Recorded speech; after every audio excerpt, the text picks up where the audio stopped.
as difficult as things are, you're up to the challenge. And to interfere with children when they're skateboarding, for example, when they're doing, let's say, inadvisably dangerous things, which kids of course do if they're skateboarding, to interfere with that is to interfere with the child's willingness to voluntarily expose themselves to the risks that they need to expose themselves to in order to develop the sort of competence that allows them to thrive in a world they cannot be sheltered from. And so to interfere with children when they're taking necessary risks is not love or empathy, but cowardice on the part of parents, and it's deeply damaging to children. And I can tell you, as a clinical psychologist, I've never had a client come to my office in all the hundreds of encounters I've had with people in my office.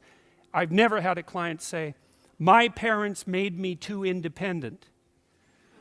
Right, that hasn't happened once. Right, now, my parents made me too dependent, or I conspired with my parents to perpetuate my dependence. That happened all the time. So there's a rule of thumb which I think is a good one, which I believe is often applied in nursing homes by people who work in nursing homes, which is of course a very difficult job. And the rule is, do not do anything for anyone they can do for themselves. And the reason for that is that it's a form of theft. Right? You don't, first of all, if you do something for someone and it facilitates their movement forward, then they moved forward because you helped them, which is something I was very careful about as a therapist. I don't want to give my clients advice. First, it might fail, in which case they are going to pay for my advice. And second, if it succeeds, then I get to be the successful one. And I don't want to steal the success from my clients. That's a bad idea. I want to help them figure out what it is that they should aim at, and then help plot out a strategy for attaining that.